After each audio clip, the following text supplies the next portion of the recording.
Gap மாரி, முள்ள மாரி, முற்றோக்கி, ஜாடு மாடு, பாடுகால், லக்காடி, பாடுஸ் பையன், ஒரு லவுடிக்க மாலு, ஒரு பேமானி நாயி, நாஞ்சில் சம்பத். நாஞ்சி சம்பத் ரூம்ல ஒரு ரூம் காலி பீர் பாட்டிலா இருக்கும். ஒரு 10, 15 பீர் பாட்டில் இருக்கும்.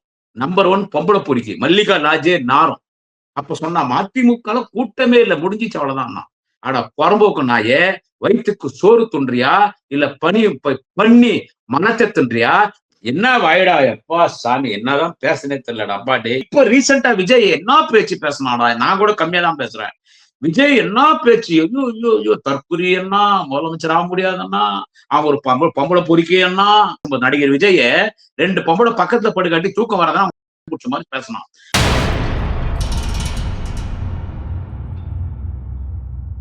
நண்பர்களே வணக்கம்.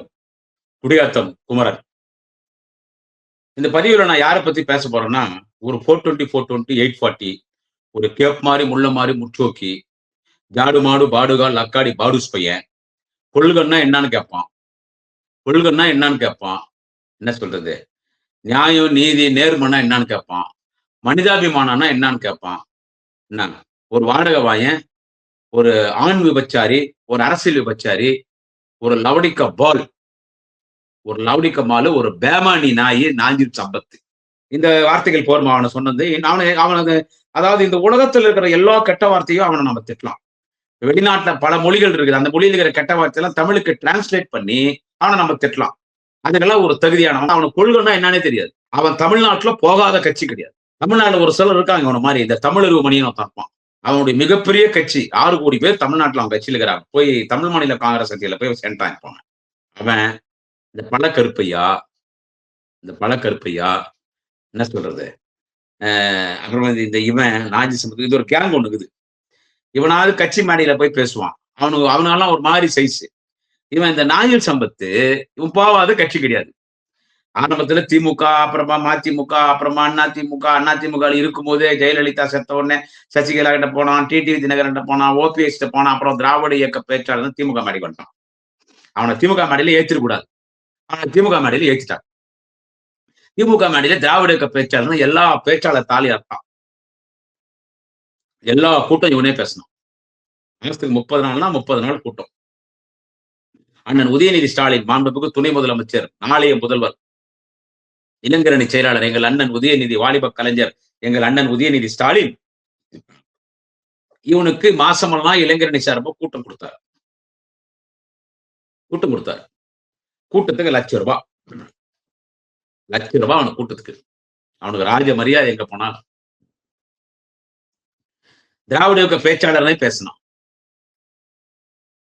திமுக கோடி கோடியா சம்பாதிச்சோம் பேசி. அது பல மந்திரிகிட்ட போய் நின்று அவன் கேட்டதெல்லாம் செஞ்சு கொடுத்தான். மாண்புமிகு இந்து சமய அறநிலையத்துறை அமைச்சர் அண்ணன் சேகர் பாபு கிட்ட போய் ₹60 லட்சம் கேட்டான். அவன் பையனை எம்டி படிக்க வைக்கிறதுக்கு எவ்வளவு கொடுத்தாருன்னு தெரியல. இப்படி திமுக எல்லா சுகத்தையும் அனுபவிச்சுட்டு அங்க விஜய் கிட்ட போயிட்டான். இந்த தமிழக வெற்றி வெட்டு கழகம் இப்ப சிபிஐல உட்காந்துறான் பாரு டெல்லியில 41 பேரை கொலை பண்ணிட்டு கொலைகாரன் உட்காந்துறான் பாருங்க. நோண்டி நுங்கு எடுத்துட்டாங்க. அவன் வச்சு செய்வான். பிஜேபி அமித்ஷா இவனை வச்சு செய்வான் சிபிஐ மூலியமா. ஏன்னா ஜனநாயக படம் ரிலீஸ் பண்ணாம சென்சார் போர்ட் மூலியமா அவன் படத்தை தடுத்து நிறுத்தி வச்சிருக்கதே யாருன்னு கேட்டா பிஜேபி தான். ஏன்னா சென்ட்ரல் கவர்மெண்ட் தானே சென்சார் போர்டு. இவனுக்கும் சேர்ந்து குரல் கொடுக்கிறார் தலைவர் தளபதி ஸ்டாலின். தமிழக முதல்வர் 2026 தமிழ்நாட்டின் முதலமைச்சராக பொறுப்பேற்கக்கூடிய எங்கள் தலைவர் தளபதி விஜய்க்கும் சேர்த்து குரல் கொடுக்குறாங்க. ஆனா அந்த விஜய் என்ன பண்றான்? அந்த கொலைகாரன் பழி தூக்கி நம்ம மேல போடுறோம். நம்ம தான் படத்தை நிறுத்துறோம், உதயநிதி தான் நிறுத்துறாரு. அந்த கட்சியில போய் சேர்ந்துட்டான். அந்த கட்சியில போய் சேர்ந்து இஷ்டத்துக்கு பேசுறான் மேடையில நாஞ்சில் சம்பத். தேனியில ஒரு பொதுக்கூட்டம் பேசலாம். அதுக்காக தான் இந்த பதிவு. அதனாலதான் என்னுடைய சேனல் குடியாத்த குமரன் டாக்ஸ் யூடியூப் சேனலிலே நான் இந்த செய்தியை பதிவு செய்கிறேன். இஷ்டத்துக்கு பேசுறான் அங்க போய். ஆனா உதயநிதியை அவதூறா பேசுறான். அந்த நாஞ்சில் சம்பத்து இஷ்டத்துக்கு பேசுறான். சோறு கிடைக்க மாட்டா வயிற்றுக்கு, சோறு கிடைக்கும் வயிற்று கொடுக்கு. மதிமுக கூட்டம் நடக்கிற வரைக்கும் அங்க கூட்டம் பேசுறேன். அங்க கூட்டம் எனக்கு குறைய ஆரம்பிச்ச உடனே அப்படியே ஷிஃப்ட் ஆயிட்டான் ஏடிஎம்கேக்கு. மல்லிகா லாட்ஜில் தான் தங்குவான். நான் மல்லிகா லாட்ஜில கரூர் முரளியை பார்க்கறதுக்கு போவேன். திமுக பேச்சாளர் கொள்கைப்பிரபு துணை செயலாளர் நண்பர் கரூர் முரளியை பார்க்க போனா இவன் அங்க இருப்பான். அங்க அவன் ரூம்ல போய் பார்த்தா நாஞ்சி சம்பத் ரூம்ல ஒரு ரூம் காலி பீர் பாட்டிலா இருக்கும். ஒரு 10, 15 பீர் பாட்டில் இருக்கும். ஒரு 100 சிகரெட் துண்டு இருக்கும். ஒரு சிகரெட் குடிச்சிட்டு அதை அவிச்சிட்டு அப்படியே இன்னொரு சிகரெட் கொளுத்துவான். ஒரு சிகரெட் குடிச்சுட்டே இருப்பான். அவுச்ச விட இன்னும் சிகரெட் பத்துவான், கலீஜ் பிடிச்சவன். நம்பர் 1 பொம்பளை பொறுக்கி, மல்லிகா லாஜே நாரும். அப்ப சொன்னா மதிமுகல கூட்டமே இல்ல, முடிஞ்சிச்சு அவ்வளவுதான். அங்க இருந்து அப்படியே ஏடிஎம்கேல போனான். ஏடிஎம்கேல அந்த அம்மா ஜெயலலிதா அவனை காப்பாத்துச்சு. அங்க பொறுக்கி சொன்னான். திமுக இத்தனை கட்சி பார்த்தேன். அவனுக்கு உதயநிதி ஸ்டாலின் அவ்வளவு வாய்ப்பு கொடுத்தாரு.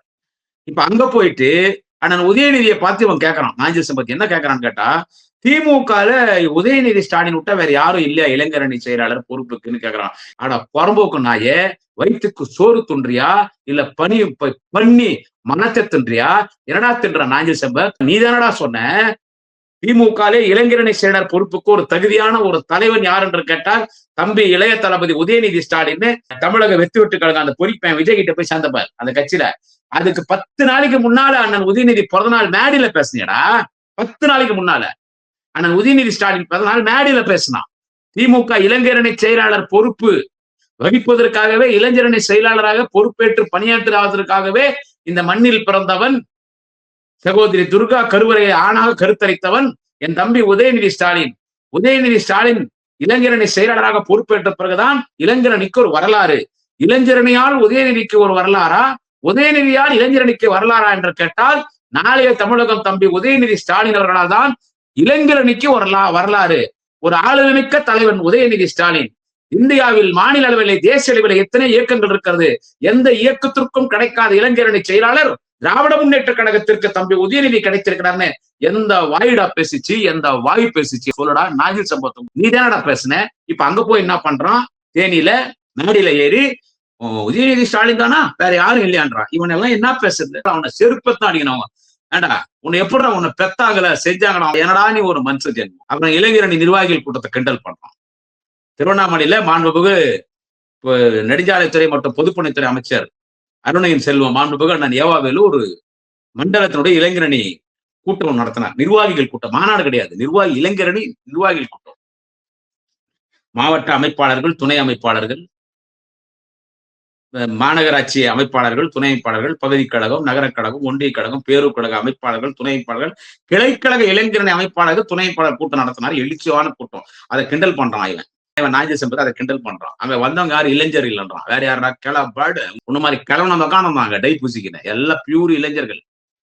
அவங்க வரதுக்கு முன்னால அந்த சேர்ல வந்துட்டு எல்லாம் பையில பிஸ்கெட்டு, ஜூஸ், பப்ஸ், மிக்சரு, பருப்பி இதெல்லாம் வச்சுட்டு இருந்தாங்கன்னா அவன் தண்ணி தாக்கத்து வைக்கிறது தான் அது. எவன் முகத்திலும் ஒரு எழுச்சியே இல்லை, ஒரு மழுமலிச்சியே இல்லைன்றான். இவன் யாரு? நாஞ்சில் சம்பத் சொல்றான். இவனே பேசினவன் தான் திமுக இளைஞரணி பாசறை கூட்டத்துல. நான் மாணவர் காலம் தொட்டு இயக்கத்திலே பணியாற்றுகிறேன், மாணவர் அமைப்பை ஏற்படுத்தியவன். நான் மாணவர் அமைப்பை ஏற்படுத்திய பொழுது இவன் சொல்றான், யாரு? அவங்க அம்மாவோட நாஞ்சில் சம்பத் சொல்றான், நான் மாணவர் அமைப்பை ஏற்படுத்திய பொழுது அன்றைக்கு அந்த மாணவர் முகத்தில் நான் எழுச்சி பார்க்கவில்லை, மறுமலர்ச்சி பார்க்கவில்லை. இன்றைக்கு தம்பி உதயநிதி ஸ்டாலின் தலைமையிலே பணியாற்றி கொண்டிருக்கிற இந்த இளைஞரணி தம்பிமார்களை பார்க்கும் பொழுது உங்களிடத்தில் உங்கள் முகத்திலே மறுமலர்ச்சி பார்க்கிறேன். யார் சொல்றது? நாஞ்சில் சம்பத் சொல்றான். நான் மறுமலர்ச்சி திராவிட முன்னேற்ற கழகத்தில் கொள்கை பரப்பு செயலாளராக இருந்தேன். மறுமலர்ச்சி திராவிட முன்னேற்ற கழகம் என்றுதான் பெயர். அங்கே நான் மறுமலர்ச்சி பார்த்ததில்லை. உண்மையான மறுமலர்ச்சி எங்கே பார்க்கிறேன் என்று கேட்டால், நாளைய தமிழகம் இளைய தளபதி தம்பி உதயநிதி ஸ்டாலின் படைவரிசையிலே பணியாற்றுகிற இந்த இளைஞரணி தம்பிமார்கள், இந்த ராணுவ இளைஞர் படை முகங்களிலே மறுமலர்ச்சி பார்க்கிறேன், ஒரு எழுச்சி பார்க்கிறேன்னு எந்த பாடுஸ் பயண்டா பேசினான் வர்த்தா இவன் தான் பேசினான். இப்ப என்ன சொல்றான்? அந்த டிவிகே மேடியில போய் என்ன பேசுறான் அந்த நாஞ்சில் சம்பத்து? மறுமலர்ச்சி இல்ல, எழுச்சி இல்ல, செத்தவங்க கையில வெத்தலமா கொடுத்த மாதிரி உக்காணுகிறான். அதான் சொல்றேனே, இடத்துக்கு தகுந்த மாதிரி வார்த்தைகளை கரெக்டா வச்சுட்டு இருப்பான் சார் அவன். அவன் எப்படின்னு கேட்டீங்கன்னா, இடத்துக்கு தகுந்த மாதிரி வார்த்தைகளை கரெக்டா வச்சுட்டு இருப்பான். அதுல ஒரு வெள்ளிச்சேர், ஒரு வெள்ளி சிம்மாசனம் மாண்புமிகு அமைச்சர் அண்ணன் ஏவாவேலு முதலமைச்சர் தலைவர் தளபதியோட கொடுத்தார். எல்லாரும் உக்காருங்க. அவர் அதே ரொம்ப கூச்சப்பட்டு தான் உக்காந்தார்.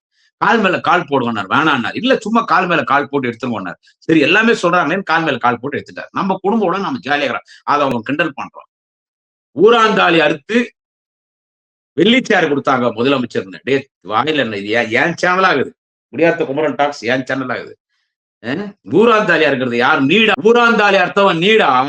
அந்த காலத்திலே திமுக இருக்கும்போது ஊராந்தாலி அர்த்த கோபாலசாமி கட்சிக்கு போய், வைகோ கட்சிக்கு போய் அங்க பலர் ஊராந்தாலி அர்த்த. அதிமுக போனேன், ஜெயலலிதா தாலி அறுக்க முடியாது, ஏன்னா அந்த அம்மா கருத்துல தாலி இல்ல. சசிகலா தாலி அறுத்து போட்டான், பலர் தாலி அறுத்த. டிடிவி தினகரன் போனேன், அங்க பலர் தாலி அறுத்த. ஓ பன்னீர்செல்வத்துட்டு போனேன், அங்க பலர் தாலி அறுத்த. அப்புறம் திமுக மாடிக்கு வந்துட்டேன். எல்லா பேச்சாளர் தாலியாத்த நாசமா போடா. எங்க கூட்டத்தை எல்லாம் இவன் பேசலாம். அது எங்களுக்கு 10,000 கொடுத்தா பெரிய விஷயம். ஒரு மாசம் குடும்பத்தை விட்டுடுவோம். ₹1,00,000 அவனுக்கு. இங்க எல்லா பேச்சாளர் தாலியாத்தான். இப்ப விஜய் கட்சிக்கு போய்கிறான். அங்க நீ தாலியா இருக்க முடியாது. ஏன்னா அவங்க மோதிரம் மாத்திக்கிறவங்க. அங்க தாலியா அறுக்க முடியாது. அங்க எத்தனை பேர் தாலியா இருப்பதுன்னு தெரியல. ஆனா அவனோட பெரிய கேள்வி ஒருத்தவரான் ஆதவர்ஜனான்னு சொல்லி. அவன் பாரு, அவன் எப்படின்னு கேட்டா அவன் குடும்பத்துல இவன் வந்து டிவி கேளுகிறான். அவன் வீட்டுல ஒரு மாப்பிள்ளை பாண்டிச்சேரியில கட்சி ஆரம்பிச்சிட்டான். இந்த ஆதவர்ஜன் அவங்க பொண்டாட்டி அவங்க அம்மாக்காரங்கள அவங்க மாமியாரு அந்த பொம்பளை போய் ஏடிஎம்கள் சேர்ந்துச்சு. யார் ஆட்சிக்கு வந்தாலும் அவனுக்கு லாட்டிச்சிட்டு வியாபாரம் நடத்தணும். சோ அவனுங்க எல்லாம் அங்க இருக்கிறாங்க. அங்க நீ தாலி இருக்கிறது கஷ்டம். சொல்றான் தாலி எடுத்து சிம்மாசனம் போட்டாரு. அந்த சிம்மாசனம் உக்காந்தாரு. அந்த வெள்ளி சிம்மாசனம் உட்கார மாட்டாரு. முதலமைச்சர் உக்காண்டாரு. இனி நீ முதலமைச்சர் நாற்காலி உட்கார முடியாது. பரம்போக்கு யார் முதலமைச்சர் நாற்காலி உட்கார முடியாது. 2026 தலைவர் தளபதி ஸ்டாலின் தான் முதலமைச்சர் நாற்காலியில அமருவார். அதுக்கு அடுத்து எங்க அண்ணன் உதயநிதி ஸ்டாலின் தான் முதலமைச்சர் நாற்காலியில உட்காருவாரு. என்ன விஜய் வந்து உட்காந்துருவானா? என்ன நடக்கும் தெரியாது. அவன் சொல்றதெல்லாம் அமித்ஷா சொல்றதெல்லாம் கேட்கணும். விஜய் படத்துக்கு செக் வச்சால ஜனநாயகம் படத்துக்கு அந்த பழி தூக்கி திமுக மேல போட்டானுங்க. பாடுஸ் பசங்க திமுக மேல போட்டானுங்க. அது சென்சார் போர்ட் சென்ட்ரல் கவர்மெண்ட் படமே ரிலீஸ் பண்ண உள்ள. அவன் டெல்லிக்கு சிபிஐ விசாரணைக்கு போன பிறகுதான் இப்ப இவன் விஜய் கோர்ட்ல போட்ட கேஸுக்கு நம்பர் ஆகுது. அவன் சிபிஐ டெல்லியில போய் சிபிஐ அதிகாரிகளை போய் சந்திச்ச பிறகுதான் அவன் படம் சம்பந்தமா அவன் சென்சார் போர்டு எதிர்த்து கேஸ் ஃபைல் பண்ணான். அது இப்பதான் நம்பரே ஆகுது. அந்த படம் ரிலீஸ் ஆகுமா ஆகக்கூடாதுன்றது அவன் கையில இருக்குது. யார் கையில? பிஜேபி கையில இருக்குது. அந்த விஜய் முதலமைச்சரானா என் தலைவர் தளபதி முதலமைச்சர் ஆக முடியாதான். என்ன வாயிடா எப்பா சாமி, என்னதான் பேசுனே தெரியலடா அப்பாடே. நான் என்னுடைய வயசுக்கு 16 வயசுல மேடை ஏறினங்க. நானு 1975 பிறந்தேன். அக்டோபர் 1ஆம் தேதி 10வது மாசம். கரெக்டா இப்ப 49 முடிஞ்சு 50 வயசு ஆகுது. எனக்கு 50 வயசு ஆகுதான்னு எனக்கே சந்தேகமாகுது. எப்படி காலங்கள் ஓடிச்சுன்னு. நான் 16 வயசுல எத்தனையோ பேர் பார்த்துட்டேன். நெருக்கமா பெரிய பெரிய லீடர்ஷிட நான் நெருக்கமா பழகிறேன். எத்தனையோ பேர் பார்த்துக்கிறேன். டே உன்ன மாதிரி ஒரு ஆளை பார்த்துருப்பா எப்பா சாமி. இன்னைக்கு ஒரு கட்சியில இப்ப இருக்கிற, நாளைக்கு ஒரு கட்சி இருக்கிற, நாளன்னைக்கு ஒரு கட்சி இருக்கிற, அப்புறமும் ஒரு கட்சி இருக்கிற. திமுக இருக்கும் பொழுது அண்ணா திமுக அவ்வளவு பேசினேன். அண்ணா திமுக இருக்கும் பொழுது திமுக பேசாத வார்த்தை இல்லை. திமுகவுக்கு வந்த பிறகு எடப்பாடி பழனிசாமி என்ன பேச்சு பேசினேன். விஜய் இப்ப ரீசெண்டா விஜய் என்ன பேச்சு பேசினாடா. நான் கூட கம்மியா தான் பேசுறேன். விஜய் என்ன பேச்சு. ஐயோ ஐயோ ஐயோ தற்குறி என்ன முதலமைச்சர் ஆக முடியாதுன்னா. அவன் ஒரு பொம்பளை பொறுக்கி என்ன. அவன் ஒரு பொம்பளை பொறுக்கி. அவனுக்கு 2 பொம்பளை இல்லாம தூக்கம் வராதுன்னு சொன்னான். ஆங்கில சம்பவம் நடிகர் விஜய 2 பொம்பளை பக்கத்துல படுக்காட்டி தூக்கம் வராதான் மாதிரி பேசினான். என்ன பேச்சு பேசினான். இப்ப அங்க போய் திமுக பேசுறான். இவன் என்ன கணக்கு எடுக்குதுன்னே தெரியலடா எப்ப சாமி. இவன் என்ன கணக்கு எடுக்குது. திமுக அரசை இவன் குறை சொல்றான். இந்த மாதிரி ஒரு முதலமைச்சர் இந்த உலகத்திலே பார்க்க முடியாதுன்னு இவன் தான் பேசுறான். அரசியல் சாணக்கியர் கலைஞர் 100 கலைஞர் அண்ணன் ஸ்டாலின் அவர்கள். அரசியல் ராஜதந்திரி கலைஞர் 100 அரசியல் ராஜதந்திரி அண்ணன் தளபதி ஸ்டாலின் அவர்கள். ஒருவரிடத்திலே பழகினால் ஒருவர் குணத்தை தெரிந்து கொள்ளலாம். ஆனால் எங்க அண்ணன் ஸ்டாலின் பழக தேவையில்லை. எங்கள் அண்ணன் ஸ்டாலினுடைய பார்வை இருக்கிறதே அரிமா பார்வை. இதெல்லாம் நாஞ்சில் சம்பத் பேசுது. எங்கள் அண்ணன் ஸ்டாலினுடைய பார்வை இருக்கிறதே அரிமா பார்வை, அரிமா நடை. அரிமா நடந்து செல்லும் பொழுது 4 திசைகளிலும் தலை திரும்பி திரும்பி பார்க்கும். எந்த இடத்துல எந்த எதிரி வருகிறான் என்று. அதாவது சிங்கம். அதுதான் என் அண்ணன் ஸ்டாலின். இவ்வளவு பேசினான். இந்த மண் உலகத்தில் நீண்ட ஆயுள் எங்கள் அண்ணன் ஸ்டாலின் இந்த மண் உலகத்தில் வாழ்வார். அவர் வாழுகிற காலமெல்லாம் இந்த நாட்டின் முதலமைச்சராக அண்ணன் ஸ்டாலின் இருப்பார். தொடர்ந்து எம்ஜிஆர் 3 முறை முதலமைச்சர், ஜெயலலிதா தொடர்ந்து 2 முறை முதலமைச்சர்.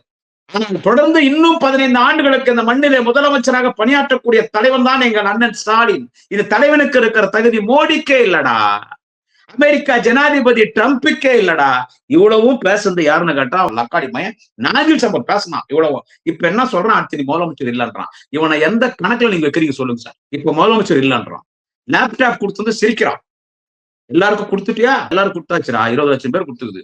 இன்னும் மீதி பேர் இன்னொரு 10 நாள்ல கொடுத்துருவாங்க. அதுல லேப்டாப் வாங்கிட்டு ஸ்டாலின் படத்தை அடிச்சுட்டு விஜய் படத்தை ஒட்டிட்டான்றான் நாஞ்சில் சம்பத். எவனோ 10 பேர் ஒட்டி அதை சோசியல் மீடியால போட்டான். அது ரொம்ப பெருமையான விஷயமா? ஏண்டாங்க, முதலமைச்சர் படம் தான் அரசாங்க நலத்திட்டங்கள்ல முதலமைச்சர் படம் இடம்பெறும். யார் முதலமைச்சரா இருந்தாலும். அதுக்காக நீ யாரா விஜய் படத்தை ஒட்டிட்டாங்களாம். யார் இன்சியல் யாரா போறது இது? ஏண்டா யாருக்கு யார் இன்சியல்? உங்க அப்பா இன்சியல் தான் நீ போடணும். நாஞ்சில் சம்பத்தை எடப்பாடி பழனிசாமி முதலமைச்சர் இருக்கும்போது கொடுத்த லேப்டாப் எல்லாம் 4 மாசம் வரல, எல்லாம் காயிலாம் கடைக்கு போயிடுச்சு. அதிமுக ஆட்சியில ஃபேனு, மிக்சி, கிரைண்டர் கொடுத்தாங்கல்ல, 2 மாசத்துல எல்லாம் காயிலாம் கடைக்கு போயிடுச்சு. ஆனா 2006 தலைவர் கலைஞர் கலர் டிவி கொடுத்தாரு. இன்னைக்கு வரைக்கும் எல்லாரும் வீட்டுல இருக்குது. அந்த 2006 தலைவர் கலைஞர் கொடுத்தாரு கலர் டிவி, அந்த மாதிரி இப்ப கொடுத்துருக்கிற லேப்டாப், தரமான லேப்டாப், அதுல விஜய் படம் ஓட்டுறது. நாங்கெல்லாம் உன்னை விட்டோம்டா, நாகேஷ் சம்பத் அவனை நாங்க விட்டோம், அவன் ஒண்ணுமே பண்ணல. முதலமைச்சர் என்ன தினம் போன் பண்ணி கட்சியினுடைய முக்கியமான நிர்வாகிகள் பேசுறாங்க, ஏன் அப்படி பேசுற, கொஞ்சம் டீசெண்டா பேசுன்னு. இது திமுக. நாங்க விட்டுட்டோம். கரூர்ல 41 பேர் அவன் கொன்னும் போது அவனுக்கு சப்போர்ட்டா தான் முதலமைச்சர் பேசினார். இப்போ ஜனநாயக படம் ரிலீஸ் பண்ண விடாம தணிக்கை கொடு, சென்சார் போர்டு யார் கண்ட்ரோல்டா, உங்க ஆத்தா Nagesh Sampath, BJP government central. அதுக்கும் பிஜேபி கண்டிக்கிறார், ஏன்டா சென்சார் போர்டு வச்சுன்னு எல்லாரையும் பழி வாங்கிட்டு இருக்கிறாரு. இப்ப போய் அவன் உட்காந்துருக்காங்க. அவன் விடுவானவன், முதலமைச்சர் ஆக போறீங்க, லேப்டாப்ல படமா வட்டுறீங்க, வசனமா பேசுறீங்க, தீய சக்தி அன்றீங்க. அவன் பாப்பான் RSS. அவன் சொல்றதெல்லாம் விஜய் கேட்கணும். இவனா போய் வலையில மாட்டிக்கிறான் விஜய். சிபிஐ வேணும்னு இவன் தான் கேட்டான், அவன் உடனே குத்துட்டான், லாக் பண்ணிட்டாங்க. நாளைக்கு உனக்கு எதனா ஒரு பிரச்சனைனா அவனுக்காக குரல் கொடுக்க போறது முதலமைச்சர் தளபதி ஸ்டாலின் தான். அப்படிப்பட்ட தலைவனை பார்த்து முதலமைச்சர் இல்லைன்னு இந்த நாகேஷ் சம்பத் சொல்றான். இவ்வளவு நேரம் அவனை பத்தி பேசுறது வேஸ்ட். அவன் யாருன்னு உங்களுக்கு அடையாளம் காட்டுறது சொல்றேன். அவன மாதிரிலாம் வசனம் பேச முடியாதுங்க, நமக்கெல்லாம் அவ்வளவு தெரியாது. மூச்சு விடாம 4 மணி நேரம் பேச முடியாத பேசினே இருப்பேன். தமிழ்ல பேசுவேன், ஆங்கிலத்துல பேசுவேன், கன்னடத்துல பேசுவேன், தெலுங்குல பேசுவேன், ஹிந்தியில பேசுவேன். ஆனா அவன் வச்சிருக்கான் பாரு ஸ்டாக். அப்படியே திமுக அதிமுக திட்டினான், அதிமுக போய் அப்படியே அங்க எப்படி திட்டான், அப்படியே இங்க திட்டினா. இப்ப அங்க போய் தட்டுறான். எப்பா சினிமால வேற நடிக்கிறான். அதுல நிறைய பொம்பளை சவகாசம் வேற. அப்படியே பீர் குச்சினே ஒரு பொண்ணுக்கு உதட்டு முத்தம் கொடுக்குறான். அந்த போட்டு எடுத்து அவன் டிரைவரே வெளியிட்டான்.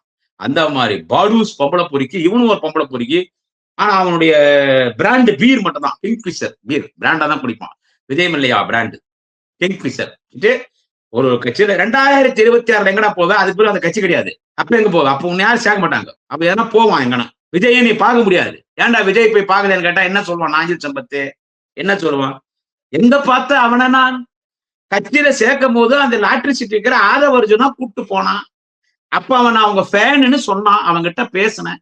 அதோட சரி, அவனை நான் டிவியில தான் பார்த்தேன். அவனை பார்க்கவே முடியலன்னா அவனை பார்க்க முடியாது. அவன் ஒரு பொந்து குழுக்கிறவன், அவ்வளவுதான்.